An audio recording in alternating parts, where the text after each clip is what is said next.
Olá pessoal, meu nome é Diego Ribeiro, eu faço parte da equipe de contabilidade do município de Carmo do Rio Verde e hoje estamos aqui para mais uma audiência pública online, onde iremos apresentar à população de Carmo do Rio Verde a LDO, a nossa Lei de Diretrizes Orçamentárias para o exercício de 2023.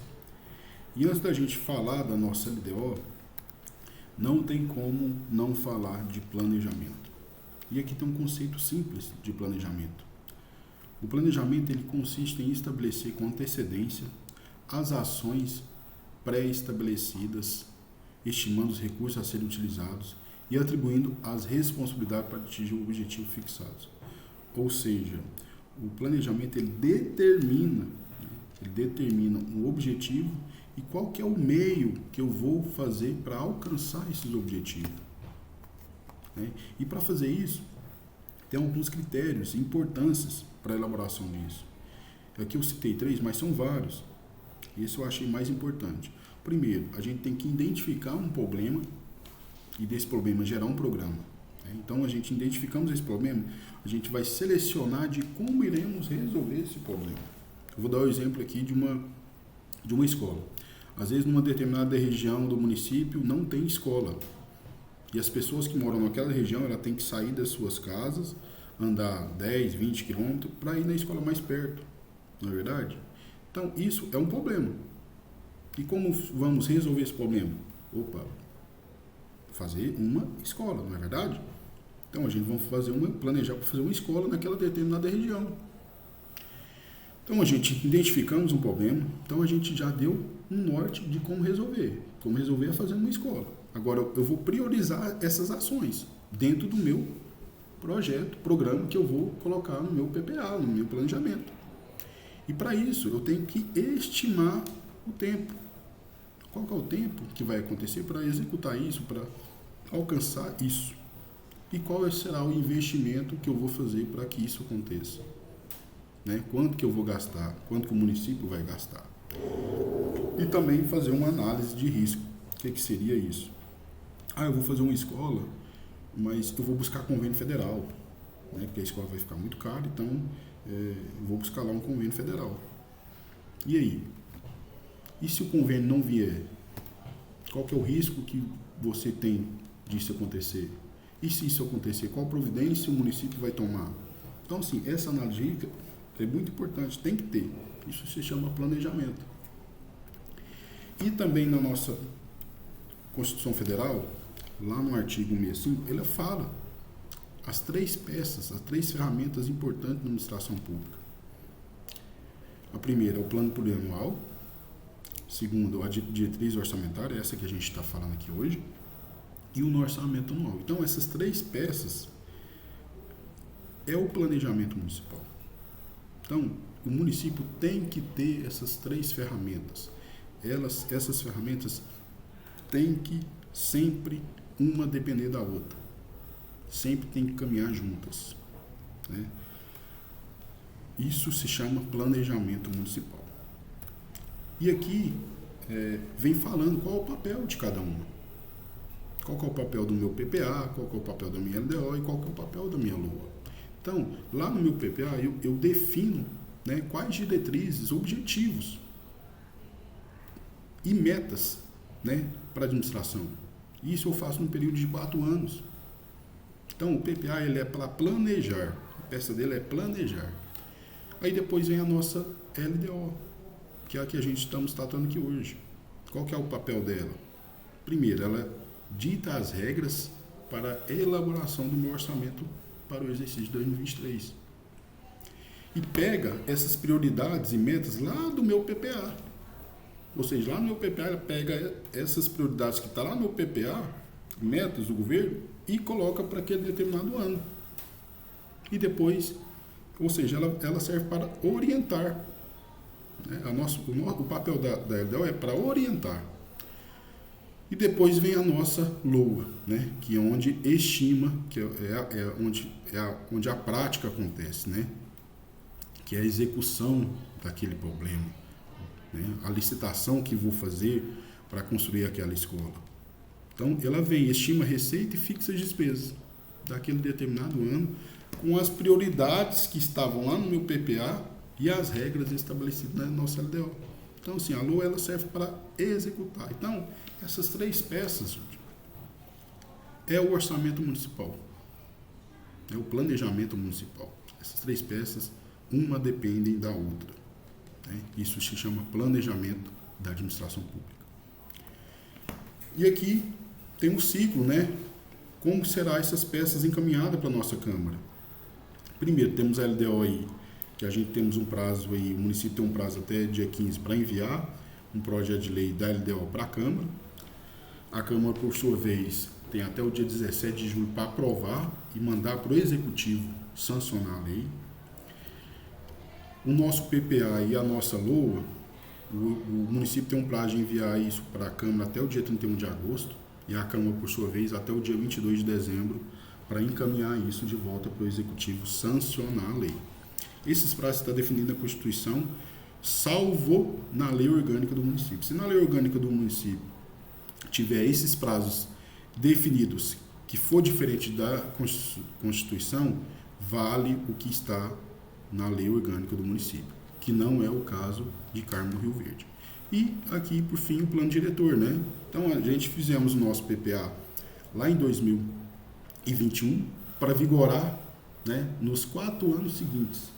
Então, a gente temos um PPA 2022 a 2025 e para cada ano desses anos teremos uma LOA e uma LDO.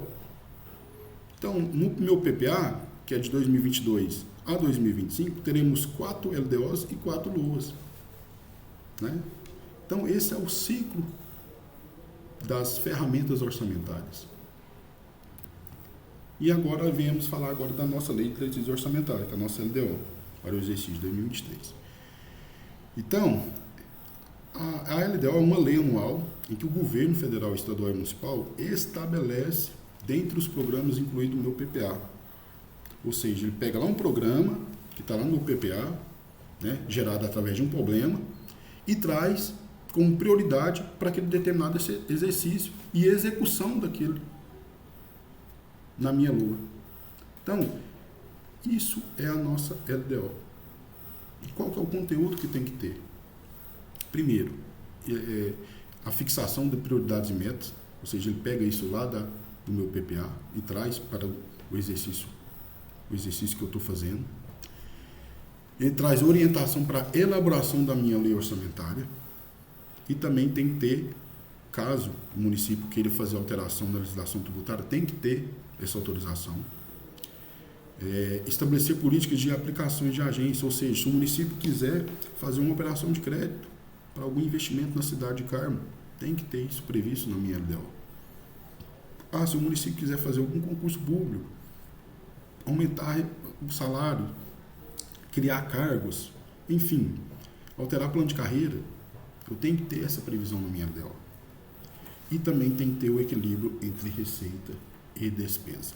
E o critério de formas de limitação de empenho. Às vezes, eu enchi uma receita achando que vai acontecer essa receita e acaba que a receita não vem, né? Então, assim, a minha despesa ela tem que acompanhar a minha receita. Se isso não acontecer, o município pode entrar em endividamento, né? Então, tem que ter esse critério de limitação de empenho. E além do projeto de lei, tem alguns anexos que tem que integrar o nosso projeto da LDO, que são os riscos fiscais e as metas fiscais. O risco fiscal, ele tem que constar um demonstrativo de qual o risco fiscal que pode acontecer no município. Será que tem alguma calamidade que pode acontecer no município? Ou seja, se acontecer isso, qual providência eu vou tomar? É um anexo que vai junto com o meu projeto de lei. E as metas fiscais são 8 metas fiscais. Primeiro é a meta anual. Qual é a minha meta para aquele determinado ano? Ele tem uma avaliação do cumprimento da meta que foi do exercício anterior. Ou seja, a minha meta, eu atingi ela do ano anterior, que eu tinha feito. E, com isso, ele faz a meta para os 3 anos seguintes, né? São anexo ao nosso projeto de LDO. E também qual será a evolução do patrimônio líquido. Isso tem que compor, tem que integrar o nosso projeto de LDO. E qual a origem e aplicação dos recursos de alienação de ativos? Ou seja, o município fez alguma alienação de bens, esse dinheiro que o município arrecadou através da alienação de bens, aonde ele aplicou? Né? Então, assim, tudo isso tem que ter. Avaliação financeira e atuarial. Nossa, o Instituto de Previdência do município, ele está dando conta de pagar os aposentados? O recurso que recebe? Então, assim, tem que fazer essa avaliação. Questão da estimação de compensação da renúncia de receita. Qual que é a renúncia de receita que o município pode sofrer? Às vezes o município faz algum benefício para a população, algum refins, né? E que esse refins, porque a dívida ativa está muito grande. Então, assim, se o contribuinte pagar até tal data, ele vai ganhar desconto. Então, esse desconto que a prefeitura está dando é uma renúncia de receita. Então, eu tenho que compor isso, eu tenho que integrar isso no meu projeto da LDO. E também a margem das despesas que o município tem de caráter continuado, que são as despesas obrigatórias, folha de pagamento, obrigações, enfim. E aqui agora vem a nossa evolução histórica, né, a parte prática. Né, qual foi a minha evolução histórica nos últimos exercícios? Essa evolução ela vai servir de base para que o município elabore a LDO para o exercício de 2023. Então, em 2019, por exemplo, o município arrecadou 27 milhões. 2020, 30 milhões. Ou seja, de 2020 para 2019, a gente teve um acréscimo de 3 milhões. Não é verdade? E 2021, 7 milhões em relação a 2020, um acréscimo. Então, assim, ao longo dos anos aí, sempre a receita, ela aumenta comparada ao exercício anterior. Então, isso aí é uma evolução histórica que serve de base para a gente poder planejar a nossa LDO e a nossa LOA também, né, para o exercício de 2023. E aqui também é um comparativo do ano anterior. Nossa, o que o município planejou arrecadar no ano anterior? Né? Eu planejei arrecadar 33 milhões. Quanto que eu arrecadei no ano anterior? Então, eu arrecadei 37 milhões, ou seja, eu tive um acréscimo comparado com o que eu planejei de 11%. Isso aqui são dados estatísticos, que esses dados estatísticos servem para a gente planejar o exercício seguinte, posterior. Né? E aqui é o nosso critério que a administração pública utilizou para elaboração da nossa LDO para o exercício de 2023. Então, lá em 2018, a gente tivemos uma receita de 26 milhões. Em 2027, ou 2019, perdão, a gente teve uma receita de 27 milhões, ou seja, 27 milhões para 26 milhões, eu tive um acréscimo de 1%, 1,9%. 2020 para 2019, eu tive um acréscimo de 12%. E de 2021 para 2020, eu tive um acréscimo de 21%. Então, eu pego esses três levantamentos e faço a média. Qual que é a média disso? Deu 12,20. Então, essa média eu peguei para fazer a evolução para a nossa LDO de 2023, que vem projetado no slide posterior. Então, eu peguei a nossa projeção, o município pegou a projeção para 2022, que foi 37 milhões, e fez um aumento de 12,20%. Ou seja, de 37 milhões, o orçamento para o exercício de 2023 foi para 41 milhões. E assim está explicado rúbrica por rúbrica, né? Receita tributária, contribuição, enfim. Esse foi o planejamento que a administração fez para projetar a nossa LDO para 2023. Né? Isso aqui está a receita por categoria econômica. Né? Falando cada receita, qual que vai ser o aumento de cada receita, qual que vai ser o meu aumento da transferência de capital, receita de capital, e assim sucessivamente. E aqui vem a minha estimativa de receita para 2023 por órgão. Né? Quanto que o executivo vai arrecadar em 2023? Qual a previsão do Fundeps arrecadar em 2023? FUNPAC, Fundo de Previdência, Fundo de Saúde,